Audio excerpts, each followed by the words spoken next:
आज हम लोग अपना चैप्टर कंटिन्यू करते हैं और फाइनेंशियल मैनेजमेंट को कोशिश करते हैं कंप्लीट करने की, क्योंकि थोड़ा सा टॉपिक बचा है। टॉपिक थोड़ा लेंदी है, working capital and fix capital, but कोशिश करते हैं कि इसी वीडियो में कंप्लीट हो जाए। तो सबसे पहले डिस्कस करते हैं हम लोग फिक्स कैपिटल के बारे में, इसके बाद डिस्कस करेंगे वर्किंग कैपिटल के बारे में।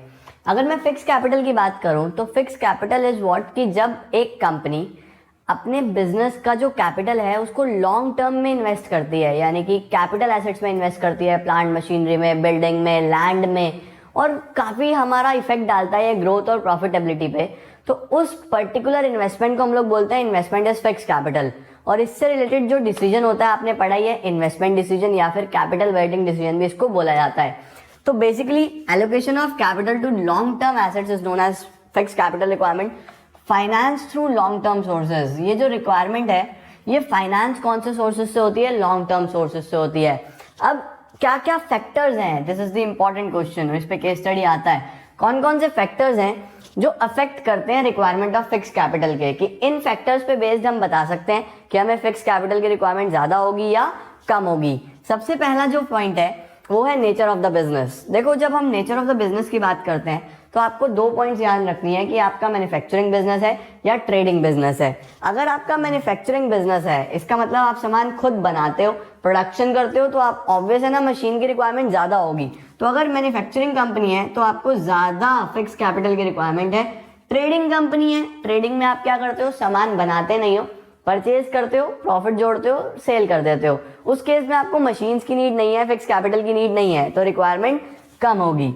Next is scale of operations. ये पॉइंट बहुत सिंपल होता है, जितनी कंपनीज लार्ज स्केल पे ऑपरेट कर रही हैं तो उनकी प्रोडक्शन कैपेसिटी ज्यादा है, उन्हें मशीन ज्यादा चाहिए, उन्हें लैंड ज्यादा चाहिए, एरिया ऑफ ऑपरेशन ज्यादा चाहिए, तो फिक्स कैपिटल रिक्वायरमेंट ज्यादा होगा। अगर स्मॉल स्केल है तो फिक्स कैपिटल रिक्वायरमेंट कम होगा। ज्यादा के केस में मैंने एरो ऊपर की तरफ करा है और कम के केस में नीचे की तरफ करा है। Third is technique of production. अब टेक्निक ऑफ प्रोडक्शन आप छोटे होते से पढ़ के आए हो कि टेक्निक ऑफ प्रोडक्शन मेनली दो हैं, लेबर इंटेंसिव या फिर कैपिटल इंटेंसिव। अब अगर कैपिटल इंटेंसिव है, इसका मतलब मशीन्स का यूज ज्यादा होता है तो फिक्स कैपिटल ज्यादा चाहिए। लेबर इंटेंसिव है तो मशीन्स का यूज कम होता है तो फिक्स कैपिटल भी कम चाहिए। Fourth is technological upgradations. अब अगर आपके यहाँ जो मशीन्स हैं उनका टेक्नोलॉजिकल अपग्रेडेशन फास्ट है, यानी उसमें बहुत जल्दी अपडेट्स होते हैं, टेक्निक्स नहीं आती हैं, तो उस केस में आपको फिक्स कैपिटल ज्यादा चाहिए, क्योंकि आपको भी अपडेट होना पड़ेगा एज पर बिजनेस एनवायरनमेंट। अगर आप नहीं होगे तो आप पीछे रह जाओगे, कॉम्पिटिटर आगे निकल जाएगा। तो अगर अपग्रेडेशन है तो रिक्वायरमेंट ज्यादा है, अपग्रेडेशन नहीं है तो फिक्स कैपिटल की रिक्वायरमेंट भी कम है। नेक्स्ट आता है हमारे पास ग्रोथ प्रोस्पेक्ट्स। अगर कंपनी ग्रो करना चाहती है, अपने एरिया को बढ़ाना चाहती है, अपने कैपेसिटी को बढ़ाना चाहती है, तो उसको मशीन्स, लैंड लगाना पड़ेगा, एरिया बढ़ाना होगा। तो अगर ग्रोथ है तो फिर रिक्वायरमेंट भी ज्यादा है फिक्स कैपिटल की, ग्रोथ कम है तो फिर रिक्वायरमेंट भी कम है। Next is diversification. ये ग्रोथ से मिलता जुलता है, बस डाइवर्सिफिकेशन को हम लोग तब यूज करते हैं जब हम अपने प्रोडक्ट लाइन बढ़ा रहे होते हैं, कि मैं अभी एक प्रोडक्ट बनाता हूँ, अब मैं 3-4 प्रोडक्ट्स बनाना चाहता हूँ, तो मैं प्रोडक्ट रेंज बढ़ा रहा हूँ। तो जब प्रोडक्ट रेंज बढ़ाऊंगा तो मुझे प्रोडक्शन ज्यादा करना होगा, मुझे मशीन्स की रिक्वायरमेंट ज्यादा होगी, तो मुझे फिक्स कैपिटल रिक्वायरमेंट भी ज्यादा है। डाइवर्सिफिकेशन अगर होगा तो फिर फिक्स कैपिटल रिक्वायरमेंट भी ज्यादा है, डाइवर्सिफिकेशन कम है तो फिक्स कैपिटल रिक्वायरमेंट भी कम होगी।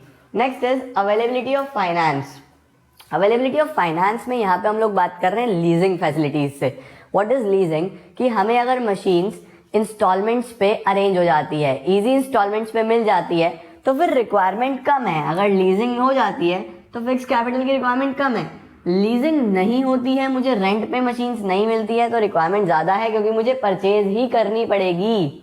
नेक्स्ट और last is level of collaborations. Level of collaborations का मतलब क्या है?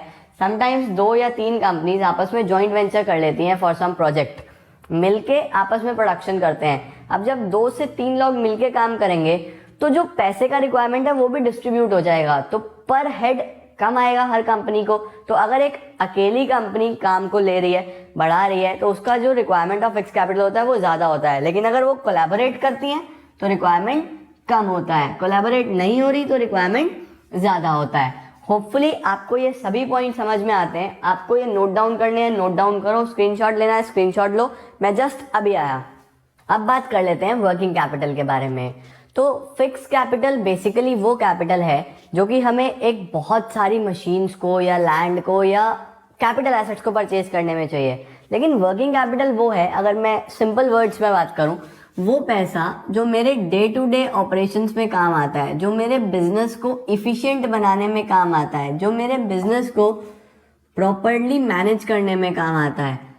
वर्किंग कैपिटल की मदद से ही हमारे बिजनेस में काफ़ी सारी चीज़ें पूरी हो जाती हैं और वर्किंग कैपिटल ही एक ऐसा कैपिटल है जो बिजनेस को कॉन्टिन्यूस बेसिस पे चलाने में मदद करता है। लेकिन अगर डिफाइन करना हो तो working capital is the excess of current assets over current liabilities. आपने अकाउंट्स में भी पढ़ा होगा कि current assets minus current liabilities is equal to working capital. अब वर्किंग कैपिटल की तो डेफिनेशन हो गई, बट कौन कौन से ऐसे फैक्टर्स हैं जिनको पढ़ के हमें पता चलेगा कि हमें वर्किंग कैपिटल की रिक्वायरमेंट ज्यादा है या कम? तो ये सब 12 फैक्टर्स हैं जो आपको ध्यान से समझने हैं। इन पे बेस्ड केस स्टडी भी आ सकता है और आपको पता होना चाहिए कि क्या क्या इसमें समझने वाली चीजें हैं। बहुत बेसिक है, कुछ पॉइंट्स टेक्निकल भी हैं, तो ध्यान से देखना। सबसे पहले नेचर ऑफ द बिजनेस, आपका किस चीज का काम है। अब यहाँ पे अगर मैं बात करूं तो अगर आप मैन्युफैक्चरिंग कंसर्न है तो आपको चीज़ों को मैन्युफैक्चर करना है, बनाना है। बनाने के लिए आपको फ्यूल चाहिए रेगुलर बेसिस पे बहुत सारा, आपको लेबर को वेजेस सैलरीज प्रोवाइड करनी होंगी, आपको इन्वेंट्री बना के रखना होगा, स्टोरेज करके रखना होगा। तो ये सब वर्किंग कैपिटल रिक्वायरमेंट बढ़ जाती है अगर आप मैन्युफैक्चरिंग कंसर्न है। तो मैन्युफैक्चरिंग कंसर्न में वर्किंग कैपिटल ज़्यादा चाहिए। ट्रेडिंग कंसर्न में वर्किंग कैपिटल की रिक्वायरमेंट भी कम है क्योंकि प्रोडक्शन नहीं होगा तो फ्यूल बचेगा, इलेक्ट्रिसिटी बचेगा, लेबर की सैलरी वेजेस बचेगी। मोरओवर आपको स्टोरेज की भी नीड नहीं है, आप जस्ट सामान परचेज करो और बेचो। तो ट्रेडिंग कॉन्टेक्स्ट में आपको वर्किंग कैपिटल की रिक्वायरमेंट कम है। नेक्स्ट आता है scale of operation. Scale of operation बहुत सिंपल होता है, एज यूजुअल लार्ज स्केल पे काम करते हो तो वर्किंग कैपिटल भी ज्यादा चाहिए क्योंकि आप बड़े लेवल पे काम कर रहे हो। स्मॉल स्केल पे कर रहे हो तो वर्किंग कैपिटल भी कम चाहिए। ये तो बहुत बेसिक पॉइंट है। बिजनेस साइकिल, अगर हम बिजनेस साइकिल की बात करें तो कोई भी बिजनेस हो वो 4 फेजेस से गुजरता है। सबसे अच्छा फेज होता है बूम, फिर जब वो नीचे आता है तो उसको बोलते हैं हम लोग रिसेशन, सबसे लोएस्ट होता है डिप्रेशन और उसके बाद जब रिकवर करता है तो उसको बोलते हैं रिकवरी। ये पूरी बिजनेस साइकिल होती है। बट यहाँ पे हमें सिर्फ बूम और डिप्रेशन के बारे में बात करनी है। बूम वो फेज है जहां आपका बिजनेस बहुत अच्छा चल रहा है, काफी सारी डिमांड है आपके प्रोडक्ट्स की, आपका बिजनेस ग्रो कर रहा है, तो ऐसे फेज में आपको प्रोडक्ट्स बनाने होंगे, आपका सामान बहुत बिक रहा है तो वर्किंग कैपिटल रिक्वायरमेंट ज्यादा होगी। लेकिन अगर डिप्रेशन है, मार्केट में आपके प्रोडक्ट की डिमांड ही नहीं है तो आप बना के क्या करोगे? प्रोडक्शन लो होगा, लो डिमांड होगा तो वर्किंग कैपिटल का रिक्वायरमेंट भी कम होगा। इसके बाद अगर मैं बात करूं तो सीजनल फैक्टर्स। सीजनल बहुत सिंपल पॉइंट है, अगर पीक सीजन है, अगर आपका प्रोडक्ट खूब बिक रहा है इस सीजन में तो आपको प्रोडक्शन बढ़ाना होगा, आपको लेबर का काम बढ़ाना होगा, आपको बहुत सारा काम करना होगा, आपका वर्किंग कैपिटल ज्यादा चाहिए आपको। लेकिन अगर सीजन लीन है, आपका सामान बिकता नहीं है, ऑफ सीजन है, आपके बिजनेस में कुछ ज्यादा इस टाइम काम नहीं हो रहा है तो वर्किंग कैपिटल का रिक्वायरमेंट भी कम हो जाता है। इसके बाद क्रेडिट अलाउड और क्रेडिट अवेल्ड, इन 2 पॉइंट्स को बहुत ध्यान से समझना है आपने। अलाउड का मतलब होता है कि अगर हम सामान उधार पे बेचते हैं, लाइक अगर मैं सेल जो है वो क्रेडिट पे कर रहा हूँ, उधार पे मैं अपना सामान बेच रहा हूँ, तो इन दैट केस मेरे पास जो पैसा आने वाला है वो देर में वापस आएगा क्योंकि उधार पे मैं उसको बेचता हूँ। तो इस केस में मुझे वर्किंग कैपिटल अपना लगाना होगा।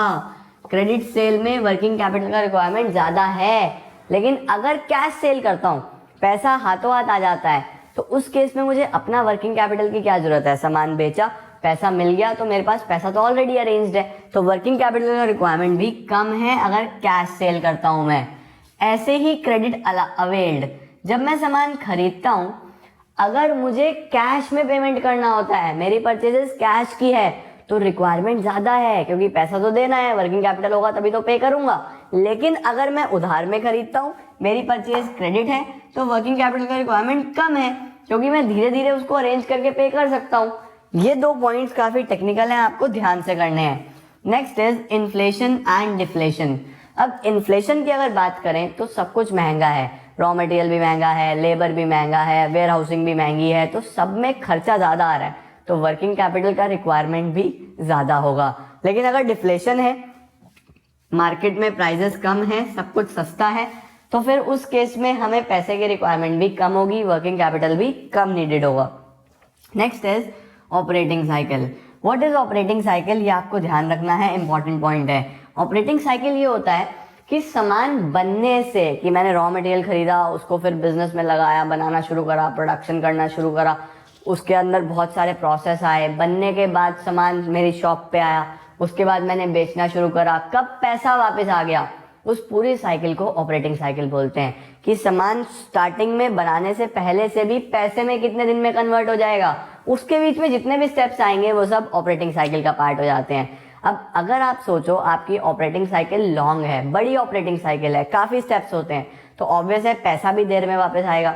लेकिन अगर ऑपरेटिंग साइकिल स्मॉल है, यानी बस 1-2 स्टेप्स होते हैं, बस सामान रॉ मटेरियल फिनिश गुड्स में कन्वर्ट हो जाता है एक ही बारी में, और कैश सेल करता हूं मैं, बहुत जल्दी पैसा मिल जाता है, तो स्मॉल ऑपरेटिंग साइकिल है। तो अगर लॉन्ग ऑपरेटिंग साइकिल है तो पैसा देर में आएगा, तो मुझे अपना पैसा रेडी रखना होगा, वर्किंग कैपिटल का रिक्वायरमेंट ज्यादा होगा। लेकिन अगर स्मॉल ऑपरेटिंग साइकिल है, पैसा बहुत जल्दी वापस आ जाता है, मुझे अपना पैसा अरेंज करके रखने की नीड नहीं है, तो फिर वर्किंग कैपिटल का रिक्वायरमेंट भी कम है। तो अगर लॉन्ग ऑपरेटिंग साइकिल है तो वर्किंग कैपिटल ज्यादा, स्मॉल ऑपरेटिंग साइकिल है तो working capital come. Next is availability of raw material. अब अगर रॉ मटेरियल इजीली अवेलेबल हो जाता है, रॉ मटेरियल की अवेलेबिलिटी है, तो मुझे उसका स्टॉक करने की नीड नहीं है, बल्क परचेज करने की नीड नहीं है, मैं धीरे धीरे थोड़ा थोड़ा परचेज कर सकता हूँ, तो वर्किंग कैपिटल का रिक्वायरमेंट कम होगा। लेकिन अगर कोई ऐसा रॉ मटेरियल है जो इजीली अवेलेबल नहीं है, तो मुझे उसको बल्क में खरीदना पड़ेगा, मुझे वर्किंग कैपिटल का रिक्वायरमेंट ज्यादा होगा। वर्किंग कैपिटल की रिक्वायरमेंट ज्यादा होगी if there is none availability of raw material. Next is growth prospects. Obvious होता है, अगर आप अपने बिजनेस को ग्रो देखना चाहते हैं, बढ़ाना चाहते हैं, तो कैपिटल तो ज्यादा चाहिए, चाहे वो फिक्स्ड हो चाहे वर्किंग हो। लेकिन ग्रोथ नहीं है तो फिर वर्किंग कैपिटल भी कम चाहिए। लेवल ऑफ कंपटीशन, ये पॉइंट भी काफी इंपॉर्टेंट है। अगर मार्केट में कंपटीशन है तो कॉम्पिटिटर आपको हरा देगा अगर आपका प्रोडक्ट मार्केट में अवेलेबल नहीं हुआ। तो प्रोडक्ट को अवेलेबल रखने के लिए आपको उसका स्टोरेज रखना पड़ता है, आपको उसका इन्वेंट्री मेंटेन करके रखना पड़ता है। अब जब भी इन्वेंट्री करोगे तो वर्किंग कैपिटल का रिक्वायरमेंट ज्यादा होगा, इन्वेंट्री नहीं करोगे तो वर्किंग कैपिटल का रिक्वायरमेंट भी कम होगा। इन दैट केस अगर कंपटीशन है तो मैं इन्वेंट्री करके रखूंगा, क्योंकि अगर मेरा सामान मेरी दुकान पे कस्टमर आया और ना हुआ तो कॉम्पिटिटर कस्टमर ले जाएगा। इन दैट केस स्टोरेज होना जरूरी है, तो कंपटीशन है तो स्टोर करूंगा, तो वर्किंग कैपिटल रिक्वायरमेंट ज्यादा। कंपटीशन नहीं है तो स्टोर भी नहीं करूंगा, वर्किंग कैपिटल का रिक्वायरमेंट कम। लास्ट होता है मेरे पास प्रोडक्शन साइकिल। प्रोडक्शन साइकिल क्या है कि सामान को बनने में कितना टाइम लग रहा है। अगर मेरा प्रोडक्शन साइकिल बड़ा है, काफी सारे स्टेप्स लगते हैं, तो उस केस में मुझे काफी सारा खर्चा भी करना होगा, काफी सारा फ्यूल भी लगेगा, लेबर को भी टाइम लगेगा, पैसा भी देर में वापस आएगा। तो लॉन्गर प्रोडक्शन साइकिल में वर्किंग कैपिटल का रिक्वायरमेंट ज्यादा होता है। Whereas in case of small या शॉर्ट प्रोडक्शन साइकिल जो मेरे पास रिक्वायरमेंट होता है वो कम होता है, क्योंकि जल्दी बन जाता है सामान, जल्दी बिक जाता है, पैसा जल्दी मिल जाता है। तो in that case come requirement है अगर प्रोडक्शन साइकिल शॉर्ट है। प्रोडक्शन साइकिल लॉन्ग है तो रिक्वायरमेंट भी ज्यादा है। तो मैंने बहुत जल्दी सारे पॉइंट डिस्कस कर दिए, होपफुली आपको समझ में आ गए होंगे। कोई डाउट होता है तो कमेंट सेक्शन में आप लोग पूछ सकते हैं। अभी आप इसको स्क्रीनशॉट लेना, स्क्रीनशॉट ले लेना, और नोट डाउन कर रहे हो तो बहुत ही अच्छी बात है, अपने वर्ड्स में साथ साथ लिख लिया करो। तो आज के लिए इतना ही, जल्दी मिलते हैं आपको नेक्स्ट वीडियोस के साथ। शायद ये चैप्टर कंप्लीट हो गया है, कोई एक आधा टॉपिक रह गया होगा तो मैं कवर अप कर दूंगा। नेक्स्ट वीडियो में हम लोग बात कर लेते हैं फाइनेंशियल मार्केट की। तो that's all for today guys, thank you so much.